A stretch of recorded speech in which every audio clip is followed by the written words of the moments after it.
नमस्कार सर। सत्साई सत्साई। क्या नाम है जी आपका? मेरा नाम धर्मवीर दास है जी। क्या काम करते हैं आप? जी मैं जेल वार्डर हूँ, जेल डिपार्टमेंट में नौकरी करता हूँ। कहाँ के रहने वाले? मेरा गांव कंडेला, जिला जींद, हरियाणा का निवासी हूँ जी मैं। संत रामपाल जी महाराज की शरण में कैसे आए? ये बहुत लंबा प्रकरण है, इसको मैं थोड़ा विस्तार से बताऊंगा आपको सामने। मैं जिस टाइम ये करौथा कांड हुआ उस टाइम रोहतक जेल पर वार्डर के पद पर था और बहुत तरह बात सुनी एक भाई ऐसे हुआ करौथा कांड, ऐसे सुनते थे अखबारों में हर रोज। तो बड़ा दुख हुआ ये बातें सुनकर, भाई ये संत सभी ऐसे ही करते हैं। तो फिर कुछ दिन के बाद पता चला भाई संत रामपाल जी महाराज रोहतक जेल में आएंगे। तो हमारी वहां पर ड्यूटी थी, हमने देखा, सोचा भाई यही बात करेंगे, आके पूछेंगे उनसे क्या ये वास्तविक सच्चाई है। उसके बाद मेरे कुछ दोस्त थे मेरे गांव में जिन्होंने सतगुरु रामपाल जी महाराज जी से उपदेश लिया हुआ था। तो मैंने उनके पास जाकर कहा भाई तुम्हारे गुरु जी तो ये देखो अखबारों में ऐसे आते हैं, इनके बारे में बहुत बकवास ऐसे करते हैं। वो न बोले नहीं भाई हमारे गुरु जी ऐसे नहीं करते। लेकिन मेरे विश्वास नहीं हुआ इस बात का।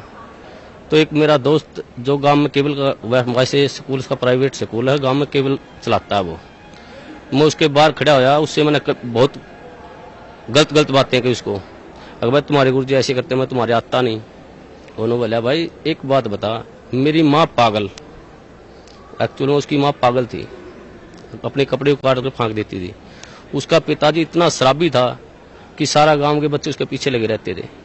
उन्होंने बोला भाई जब मेरे घर में मेरी माँ पागल से ठीक होगी, मेरा पिताजी शराब पीता था, आज एक नंबर का इंसान हो गया, मैं उस सुख को कैसे भूल जाऊं? मैं कैसे ये कह दूं भाई संत रामपाल जी महाराज मेरे गुरु जी के पास मतलब ये ज्ञान नहीं है, उनसे ये फायदा नहीं होता, मैं मेरा जो फायदा हुआ है उसको कैसे अनदेखा कर दूं? इस बात का मेरे कोई असर नहीं हुआ। मैं उसको कह के उन्होंने बोला चाह तो पीता जाए, मैं बोला नहीं भाई मैं चाह नहीं पीऊंगा, मैं चला गया। तो फिर उसने मेरे पास फोन कराया कि भाई हमारे गुरुजी आपके पास जेल में आ रहे हैं, आप उनको शिष्टाचार से बातें करना, आप कदे आप आपके भागी हो जाओ। एक मेरा बड़ा भाई ओम प्रकाश नाम है उसका, उससे भी पहले वो करौथा कांड में सह परिवार जाया हुआ था, उसको भी मैंने फोन पर बहुत ज्यादा बातें की, भाई तुम वहां क्या करने गया था, आज फंस गया। होती ये कहा फोन पे मेरे को, अगर भाई मैं तुम्हारे को ही छोड़ दूंगा, मैं गुरुजी को नहीं छोड़ सकता। फिर भी मेरी बुद्धि ने काम नहीं करे, भाई ये कह रहे हैं भाई तुम्हें ही छोड़ दूंगा, गुरुजी को नहीं छोड़ सकता। फिर भी मेरी बुद्धि ने काम नहीं कराया, मैं भाई ये तो पागल हो गए। उसके बाद फिर गुरुजी जेल में आए। जेल में आने के बाद वो दिन बहुत, मैं उस दिन को बहुत खुशकिस्मत मानता हूँ कि उस दौरान मेरी जहां पर गुरुजी बंद थे वहां पर मेरी ड्यूटी लगी हुई थी। तो गुरुजी आए, जैसे आके वहां बार के अंदर लेट गए। शाम को तो हमने ये सोचा भाई गुरुजी अब आए हैं, रिमांड से आए हैं, अब तो इनको आराम करते, सुबह बातें करेंगे। जब ही सुबह ड्यूटी फिर मेरे ड्यूटी वहीं लगनी थी, वहीं परमानेंट ड्यूटी होती थी एक महीने के लिए, मेरी वहीं ड्यूटी थी। उसके बाद गुरुजी यूं से सुबह जैसे ही गुरुजी को मैंने नजदीक ही गया, गुरुजियों ने मेरे से पूछ लिया अक भाई हवलदार कौन से गांव का है तू? माँ जी मैं कंडेला गांव का। गुरुजियों ने कहा भाई कंडेले के तो बहुत भगत हैं मेरे। माँ जी हाँ बहुत भगत हैं। हाँ गुरुजी संत रामपाल जी महाराज ने मेरे ही बड़े भाई का नाम ले दिया, एक ओम प्रकाश है भाई मेरा कंडेला का बहुत बढ़िया भगत है। देखो कितनी अखबार में कितने सुनने के कारण मैं अपने भाई को मना कर दिया कि मैं नहीं जानता। इतना बुरा प्रचार सुनने के बाद मैंने अपने भाई को भी खुद मारा, माँ भाई मैंने ये कह दिया जी मैं नहीं जानता उसको। गुरुजी ने कहा भाई जान या ना जान मेरा भक्त है वो। माँ जी ठीक। गुरुजी ने मेरे को बिठाया, सृष्टि रचना सुनाई। मेरे को सृष्टि रचना सुनाने के बाद गुरुजी ने कहा बेटा ये बिल्कुल सत्य है जो सृष्टि रचना मैंने तेरे को सुनाई, इसको आपने ऐसे लगेगा जैसे ये मनगढ़ंत कहानी है। तो मैंने सृष्टि रचना सुनने के बाद मेरी ड्यूटी ऑफ हो गई, मैं चला गया। उसके बाद मैं संपर्क में, जैसे ही ड्यूटी होती हमारे गुरुजी संपर्क में चला जाता, मैं वहाँ बैरक पे चला जाता और पूछता रहता। एक दिन मैंने वैसे पूछा गुरुजी आपके जो भगत हैं ये आपको परमात्मा मानते हैं? तो बोला भाई हाँ जी परमात्मा मानते बेटा मेरे को। माँ जी नहीं मानते परमात्मा, क्योंकि मेरे अंदर तो अड़ंगा भरा हुआ था, मैं 2 कौड़ी का इंसान। तो उन्होंने बोले क्या बात है बेटा? माँ जी जब आप भगवान मान लिए तो फिर उल्टा कदम क्यों रखना? वो फिर डर क्यों रहे हैं, हम तो सामने आना चाहिए। हमारे गुरु जी ने कहा बेटा कोई बात नहीं, अब थोड़े डर रहे हैं वो सामने भी आएंगे। तो ऐसे हर रोज मैं गुरुजियों से पूछता जी ये जो आप मार्ग बता रहे ये रोड़ा क्यों हुआ, क्या कारण था इसका। तो गुरुजियों ने बताया बेटा ये सत्तर प्रकाश पुस्तक पर रोड़ा था सारा, मैं प्रोजेक्टर पे दिखाता था इसको, और ये जितने भी आर्य समाजी हैं, ये आचार्य बैठे हैं, ये इसको बेच कर रोजी रोटी बना रहे हैं। इसमें वास्तविकता कुछ लिखी हुई है और समाज को बता रहे हैं कुछ अलग। तो उस बात पे ये रोड़ा था सारा। तो मैं एक इस परोपकार का ये काम कर रहा हूँ, ये भक्ति विधि सही बता रहा हूँ। मैं कहने लगा जी इस पृथ्वी पर ऐसा इंसान कोई नहीं जो परोपकार के लिए निस्वार्थ भाव से कार्य करता हो। तो गुरुजी ने कहा बेटा ये दास है। तो उस टाइम मेरे वैसे तो मन में अड़ंगा भरा था, मेरे गुरुजी ने कही, मेरे उस बात का विश्वास माँ जी मेरे ये बात जचती नहीं। तो उन्होंने बोला बेटा जचो या ना जचो, मैं तेरे को जो बता रहा हूँ ये सत्य है। तो उस प्रभाव से मैं गांव में जो मेरा दोस्त केबल चलाता था उससे कहने लगा मैं तू कैसेट चढ़ा कर गुरुजी ज्ञान में ज्ञान, तो तत्व ज्ञान संदेश की कैसेट थी, उसमें जैसे मैं हर रोज घर जाता रहे तो वो कैसेट चलवा देता। एक दिन मैं कैसेट सुन रहा था, रात के 9:30-10 बजे का टाइम था। तो एक कैसेट इतनी मार्मिक कैसेट थी, उसमें मैं क्या बताऊं मेरे गुरुजियों के लिए मेरा हृदय फाट गया था। वो परमात्मा सतगुरुदेव उन्होंने कहा कि इस दास की जीभ कट जाए अगर झूठ बोलता हो तो मैं इस परोपकार समाज के लिए ज्ञान छुड़ा रहा हूं। तो गुरुजियों ने वो ज्ञान सुना, मेरे भीतर में लगी वह बात भाई ये संत ये कह रहे हैं कि दास की जीभ कट जाए, और मैं कोई स्वार्थ नहीं मेरा। तो मेरे वह बात भीतर में लगी। उस दौरान फिर मैंने वो बात गुरुजियों से कही, माँ गुरुजी ऐसे ऐसे कैसेट सुनी आपकी, बहुत निर्मल ज्ञान है। फिर मेरा जो भीतर अड़ंगा भरा हुआ था वो बार बार फिर वो वापिस हटा देता था उस ज्ञान को। एक दिन रात को 2 बजे मेरी ड्यूटी थी, मैं गुरुजियों के पास गया तो गुरुजियों ने फिर बिठा के मेरे को कहा बेटा ऐसी भक्ति करनी चाहिए परमात्मा की। तो गुरुजियों ने जो सुनाया सारी भक्ति बताने के बाद कहा बेटा आई तेरे कुछ समझ में बात। मेरे मुंह से ऑटोमेटिक, वैसे मैं कहना भी नहीं चाह रहा था मेरे से, यार जी आप बिल्कुल सत्य है, आपका ज्ञान बिल्कुल सत्य है, मैं ही ऐसा पापी हूं जो मेरे अंदर नहीं समाया ये ज्ञान। तो हमारे गुरुजी ने कहा बेटा अब समाएगा ये ज्ञान तेरे अंदर, अब समाएगा। उस दिन से मेरे अंदर वो ज्ञान बिल्कुल भीतर समाने, जो गुरुजी कहते सारा समाने लग गया। एक दिन जैसे ही गुरुजी ऐसे घूम रहे थे, मैं भी वहां पर बैठा, जब लोग मुझे उपदेश नहीं दिया था, मैं वैसे ज्ञान सुनता था मैं। तो एक भक्त ने एक जैसे मुलाजिम आया, मेरे साथ का साथी, उसने आते ही गुरुजी से कहा, हंसते हुए कहा अगर जी आपको तो मिट्टी में मिला दिया। हमारे गुरुजी ने कहा हाँ बेटा मिट्टी में मिला दिया भाई। लेकिन ऐसा उदाहरण दिया हमारे गुरुजियों ने एकदम से सटीक, भाई जमींदार 40 किलो अन्न मिट्टी में मिलाता है, 70 मण उठा के ले जाता वहां से। वैसे तो इस पृथ्वी पर संत आता वो जेड़ मारना नहीं चाहिए वैसे तो, लेकिन इस संत को, इस दास को याद करया करेंगे कि उन दुष्ट आचार्यों ने अपनी रोजी रोटी के लिए ऐसे संत को जिसकी आंखों में बिठाकर पूजा करनी चाहिए उसको जेल में डलवा दिया। ऐसा मार्ग जो पृथ्वी पर संत जरापा जी महाराज जी चला रहे थे, उस मार्ग को लगभग 2.5 वर्ष के लिए बंद करवा दिया। ऐसा मार्ग, ये परमात्मा ऐसा गुरुजियों से वहां देखता, जो गुरुजियों पर आरोप लगाए गए, ऐसे आरोप इंसान पागल होकर मर जाए, ये तो समर्थ परमात्मा है। इन्होंने तो वहां पर इतनी भी शकीन नहीं थी इनके, हर बार ऐसा निर्मल ज्ञान, ऐसा प्यारा ज्ञान। फिर उसके बाद हम गुरुजियों से मैं कहता हूँ गुरुजी नाम उपदेश दो दास को। तो मेरे गुरुजियों ने मेरे को मना कर दिया कि बेटा अभी नहीं, आप और थोड़ा समझो ज्ञान को, और थोड़ा ज्ञान को समझो, उसके बाद लेना ज्ञान आप उपदेश। मैं घर जाता कैसेट चलवा लेता, मेरे जो दोस्त था उससे भाई कैसेट चला गुरुजियों की, वो कैसेट मैं सुनता रहता।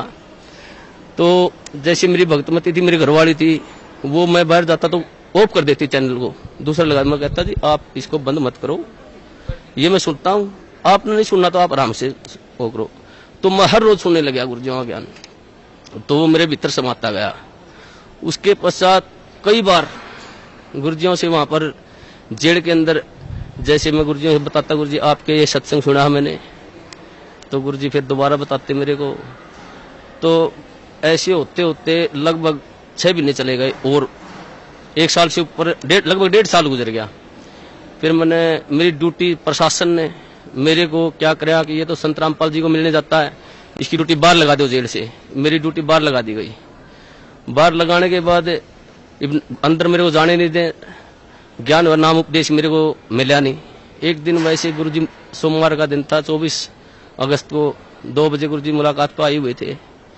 उन्होंने आने के बाद मैं जैसे ही मौका लगा कर डोडी में चला गया और मैंने ऐसे गुरुजियों की तरफ ऐसे आदर भाव से प्रणाम किया। गुरुजी ने इशारा कर दिया मेरी तरफ, बेटा इधर आ जाए। मैं चला गया।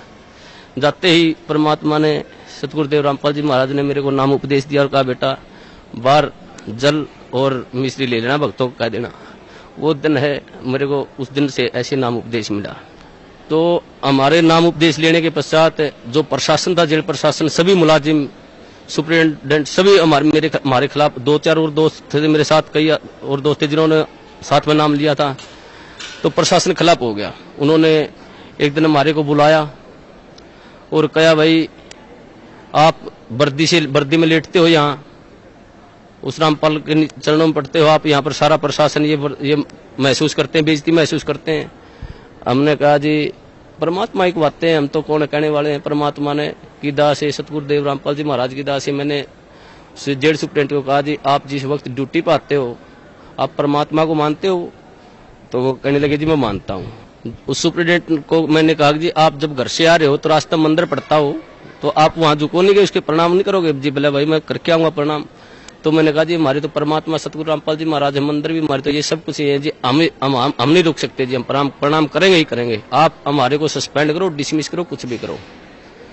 तो वो बोले भाई ठीक है, तुम नहीं मानते तो करते रहो। तो ऐसे ही सारा प्रशासन का ये सिस्टम चलता रहा जी। उसके पश्चात जिस टाइम ये क्रोथा कांड हुआ, उसके पश्चात जब ये क्रोथा कांड हुआ था, हमारे पास डीसी ऑफिस से और एसपी ऑफिस से 2-4 मुलाजिम आते थे जेल पर, वहां पर पुलिस के।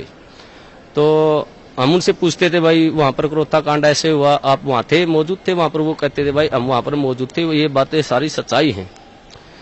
तो ऐसे वो हमारे को बता करते कि दोस्तों साथ में उठते बैठते खाते पीते थे वहां पर। फिर जब हमें ज्ञान हुआ, गुरुजियों ने बताया भाई ये सौदा अलग था, सत्यार प्रकाश का रोड़ा था, सच्चाई ये है। तो फिर हम उसे बहस करने लगे, भाई तुम वहां बताओ वहां पर ऐसे हुआ था और ये गुरुजी बता रहे हैं ऐसे, सच्चाई है ये। तो एक दिन मैं उनसे ऐसे बहस कर रहा था, भाई तुम झूठ बोलते हो। फिर एक मुलाजिम ने मेरे को बताया, बोला भाई सत्य है, हम उस टाइम झूठ बोलिया कर दे, ये सच्चाई नहीं, सच्चाई जो तुम बता रहा है ये है सत्य। जब मन में आए परमात्मा, ए सतगुरुदेव, ऐसे जुल्म ढाए उन दुष्टों ने, फिर भी समाज, फिर भी देखो कितने झूठ, एक दोहरा रोटी खाने वाला आदमी झूठ बोल रहा है, हम झूठ बोलिया कर दे एक भ्रमत करने के लिए।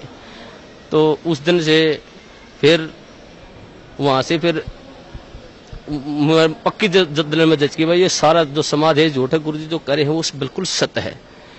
उसके पश्चात हम गुरुजियों के साथ रहते थे, जाते थे, प्रणाम करते थे। प्रशासन हमारे खिलाफ हो गया, प्रशासन ने हमारी ट्रांसफर करवा दिया अम्बाड़ा, भाई तुम अम्बाड़ा चले जाओ कहने लगे वो। तो उससे हमारा ट्रांसफर होने से पहले की बात है, जैसे हम गुरुजियों से मिलते थे, जो प्यार होता है गुरुजी हमारे को, एक जैसे मेरे नाम उपदेश ले, मेरे मन में आता था मैं गुरुजियों के पास जाता, मैंने नाम उपदेश लिया, जैसे गया मैं, मेरे मन में आई भाई इतना अपने कभी पिता के पाँव नहीं पकड़े, आप इसके पास पाँव कैसे पकड़ोगे? मैं जैसे ही बार के नजदीक गया मैं वापिस चला गया। दूसरी बार फिर मेरे मन में प्रेरणा हुई, अगर भाई संत है तू मानता क्यों नहीं, पाँव पकड़ ले जाके। फिर गेट पर गया, फिर वापिस चला गया। तीसरी बार फिर मेरे मन में आई, अगर भाई तू जाता ही क्यों वहां पर, अगर जाओ तो पाँव पकड़ ले गुरुजियों के। तो मैं जैसे ही गेट में बढ़िया, गुरुजी खड़े थे वहां सामने, इंतजार कर रहे थे, वो तो जाने जाने परमात्मा। उन्होंने जैसे ही मैंने गुरुजियों के चरण का हाथ लगाया, उन्होंने मेरे को छाती का लगा लिया ऐसे। वो अनुभव, जो सुख, जो गुरुजियों ने कहा बेटा अब मैं तो 2 साल और जेल में रह मेरे कोई सुख नहीं। मैं आया तेरे लिए था बेटा यहाँ पर, वो दिन आज भी याद आता। उस दिन तो मेरे ज्ञान नहीं था मुझे, परमात्मा ने ऐसी दया करी मुझ नीच पर, सारे परिवार पर। मेरे को, मेरी शादी को भी कई वर्ष हो गए थे, कोई औलाद नहीं थी मेरे। तो गुरुजियों ने, मैंने प्रार्थना की, गुरुजी ऐसे ऐसे हमारे संतान ने, गुरुजियों ने कहा बेटा तुम दोनों नाम ले लो जब तुम्हारे संतान होगी, और तुम्हारे भाग्य में संतान नहीं है, परमात्मा खुद अपने कोटे से संतान देंगे तेरे को। तो उस दिन फिर भगतमती, मेरी भगतमती को भी मैंने कहा भाई ये परमात्मा आए हुए हैं, पूर्ण संत हैं, ये ज्ञान सुनो आप। तो वो सीधी सुनने लगी, उनको भी ज्ञान हो गया। फिर उसके पश्चात उसने भी फिर जेल में बना, गुरुजी से प्रार्थना की, गुरुजी भगतमती भी नाम लेना चाहती है, बोला बेटा बाहर सीढ़ी पे दुआ देना, मेरा आदेश है। उसने भी फिर नाम उपदेश दे दिया गुरुजियों ने, गुरुजियों आदेश से बाहर। तो 1 साल के अंदर फिर हमारे परमात्मा ने अपनी कृपा से एक संतान, एक लड़का भी दिया। उस परमात्मा की क्या सुख गुना, इतने सुख दिए हैं मेरे को, इस परमात्मा की इतनी दया है। और सबसे बड़ा काम मुझे मतलब 2 कौड़ी का इंसान हूँ, मुझे भक्ति का क्या पता है। गुरुजी ने जो प्यार होता है, जो प्यार, वास्तविक प्यार गुरुजी ने दिया मेरे को, मुझे तो पता ही भी नहीं था प्यार क्या होता है। ये परमात्मा, ये जाने, ये वो परमात्मा है, ये सारी सृष्टि के पालन करता है। ये पूर्ण संत कबीर परमेश्वर है, ये तो एक लीला करने हैं यहाँ पर। हम 2 कौड़ी के जीवों के लिए ये भटकते रहे, एक आत्मा के लिए ये परमात्मा लाखों रुपए बहा देते हैं। और ये समाज इसको कहते हैं ये बुराई कर रहा है। ये पूर्ण परमात्मा पर, जो पूर्ण परमात्मा का संत होता है वो बुराई नहीं करता किसी की। ये तो अपने बच्चों के लिए शिक्षा दे रहे इस बात को, भाई तुम पहचानो ये ज्ञान ऐसा पवित्र ज्ञान है परमात्मा इस पृथ्वी पर, ये किसी संत में देख लो, किसी आधार ही नहीं ज्ञान का। और ये ऐसा ज्ञान दे रहे हैं, मोक्ष का मार्ग बता रहे हैं, ढोल पीट रहे हैं, और इन्हीं को कहते निंदा करते हैं। ये परमात्मा, मैं तो इस सब समाज से यही कहूंगा कि इस संत को, ये पूर्ण परमात्मा, इनकी पलकों में बैठाकर पूजा करनी चाहिए इनकी। और सभी समाज से कहूंगा अपने और अपने परिवार को जितना भी जल्दी हो सके यहाँ पर सतगुरु बंदी छोड़ सतगुरु रामपाल जी महाराज की शरण में लाकर उनका कल्याण करवाए, और सभी भाइयों को बताए बस वास्तविक ज्ञान वहां पर है। मैं यही कहना चाहूंगा। सत साहिब। धन्यवाद।